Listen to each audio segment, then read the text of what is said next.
guys, what's going on? Welcome back to the Desert Wine Guy. So today we're going to start off this wine review with a box opening, okay?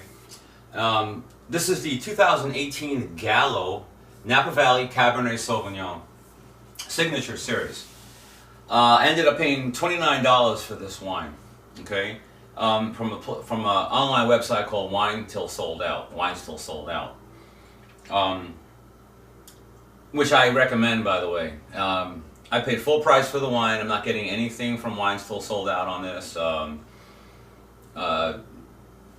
Nothing. Like, I don't know anybody that works for them. I don't know anybody that distributes for them or has any connection whatsoever with the company. All right. So before I buy a wine, I don't care where it's from, the first thing I'm going to do is I'm going to search to see if I get the best price. Okay. So on Wine Searcher, they want $56 for a bottle. Sauvignon wants $44.83 for a bottle, and Total Wine wants $41.99 for the bottle. Now remember, I paid basically $30 for the wine. Okay, the wine is a small blend, slight blend, 97% Cabernet Sauvignon, 3% Petit Verdot. Winemaker is Gallo. Now, I know Gallo has a bad reputation, okay, for making a lot of wines that, let's just say, I won't go near, okay? I would think if you're going to spend $30 for a wine, I would think you probably are not going to go near their wines either. So when I first saw Gallo's name come up on the website, I'm like, oh, well, I might want to skip through this. But then I was like, $29, $30 for a Gallo? So I did a little bit of research on it. The grapes for this wine come from Napa Valley, okay?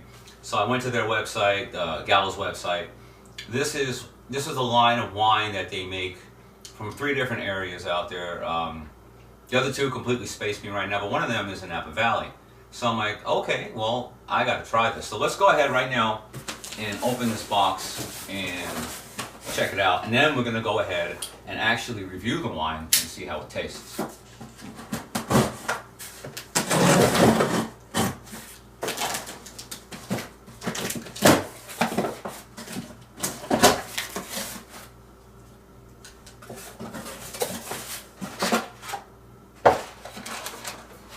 Alright, so Gallo Signature Series, Gina Gallo, as I was saying, she's the winemaker, Napa Valley, 2018. Okay, hope you guys can pick that up. So I got 2 bottles of the wine. I figure at $30 a piece, if the wine is great, then cool, I got one for the cellar. So now let's get into the wine and see indeed if the wine is great or not. Alright guys, so I am back, okay? We're about an hour and a half later since the opening of the box, and I got to tell you straight out, guys, that the wine is amazing. Okay, it's really kind of weird how Ernest and Julio Gallo make so many wines that let's just say I won't go near. Yet they can make a wine like this. So it's kind of like they're known for this, but they also make this, okay? And the this is this wine. So it's also amazing how so-called reputable wine sites will put information out that is wrong, okay? And what's really even more amazing is that the actual information that's wrong that they put out is right here on the side of the bottle, okay? Right here on the side of the label, okay? So originally on a reputable wine website, it said it was 97% Cab, 3% Petit Verdot, okay? Now I'm looking at my notes here that I actually got off of the label itself. It's 96% Cabernet and 4% Cabernet Franc. That's the makeup of the wine. The label over here, by the way, also goes on to tell you the different vineyards in the Napa Valley that the grapes came from that made up the wine. But, so let's talk about this, okay? The wine, I was picking up the bouquet of the wine, and the glass was like 2 feet away from me, literally, okay?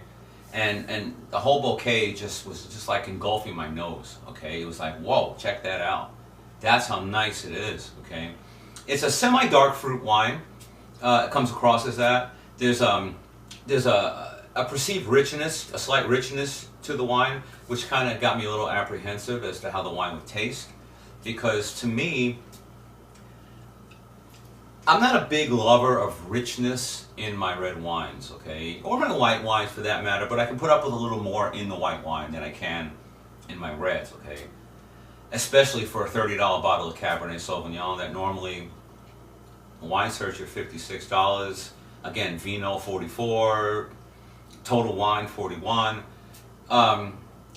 I don't want richness in my Cabernets, okay? But so there was a little scare there, okay? There's a blackberry note that is on the nose as well. An oaked spice there as well. And now these notes, everything here is very well integrated, okay? On the nose. There's nothing that seems to be fighting for dominance. Everything seems to play along nicely with one another, all the notes.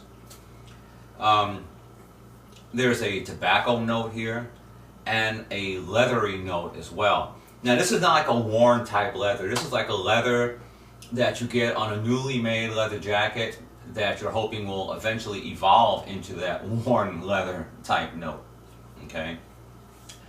The way the wine tastes, this is still a very young wine. This wine can sit around for quite a few more years and still be really, really nice, okay?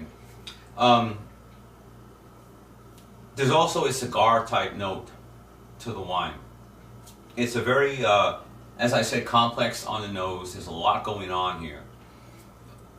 But it's a wine that you just kind of like have to smell and sit back and go, let's break this down here. So once you break it down, this is what you're going to get on the nose, okay? Now let's transfer on over to the palate, okay? First of all, acidity here is it's kind of bracing, okay? There are also bracing tannins, but they're along the lines of crumbly tannins. Between the acidity and the tannins, your palate is just overwhelmed. Not overwhelmed in a good way though, okay? It's taken control of. Kind of like if you guys are out there remembering The Outer Limits, the TV show, that's how it is. I know I'm old, I know. So, blackberry transfers on over here. It does have that touch of richness that I was worried about, but having tasted the wine, I'm not worried about it, okay? And this is kind of weird for me too, because as I said, usually any richness on my cabs, my reds, really throws me off and really like has the score going down, okay? But the way a blueberry note intermixes in here and that blackberry note, there's a control over that slight bit of sweetness, okay? The other notes in the wine really make that slight bit of, or perceived sweetness, okay, make that sweetness seem like it's needed, okay?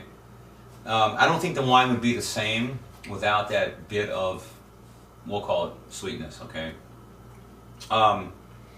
There's a cedar type note here as well, and also that cigar box type note. These notes they're not as forward as the blackberry and blueberry, but they're forward enough where you definitely do get to appreciate them. And they're not like an afterthought type note, because they're very effective at doing what they're supposed to do. Okay, flip my sheet over here. The leather note is here also as well, and it is right there with the cedar note.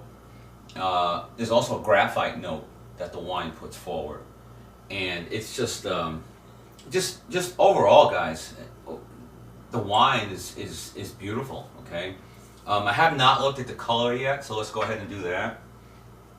So I have a white piece of paper here. I don't have too much light out. We're in Florida, and of course it's raining, but it's still beautiful, okay?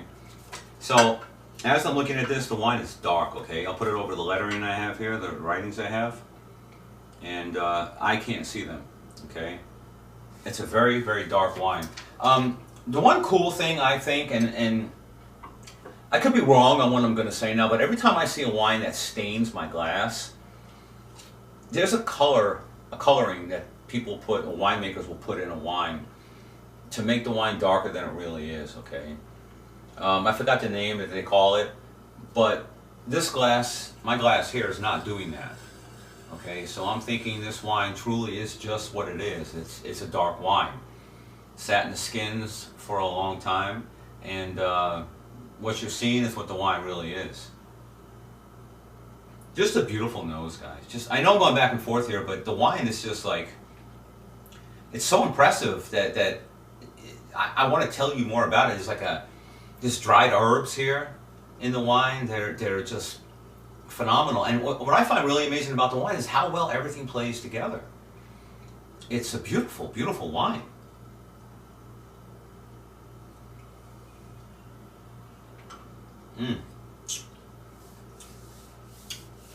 Guys, I tell you guys, the wine is just amazing. If you can get the wine still sold out, and maybe email them and see if they have any more of the wine available, even if you're going to go spend the $50 or $42 at Total Wine, if you can find it there, get the wine, okay?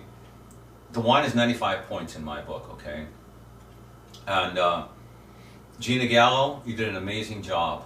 A truly amazing job. And I think you need to start pushing this line of wines more than you push the other lines of wines that you guys are selling. Bottom shelf wines, and yet you got this? To me, I don't know, it's just kind of weird, that's all. Anyway, guys, 95 points on this wine. It's an amazing wine. And one's going to the cellar, and that's about it. That's all I have to say on the wine. If you guys enjoyed the video, please like and subscribe to the channel. If you know anybody out there that loves wine, from just like a general person type point of view, not paid by anybody, not influenced by anybody, please tell them about the channel and have them like and subscribe also. I'd really appreciate that. So that's about it, guys. You guys have a great day, and I'll speak to you guys next time.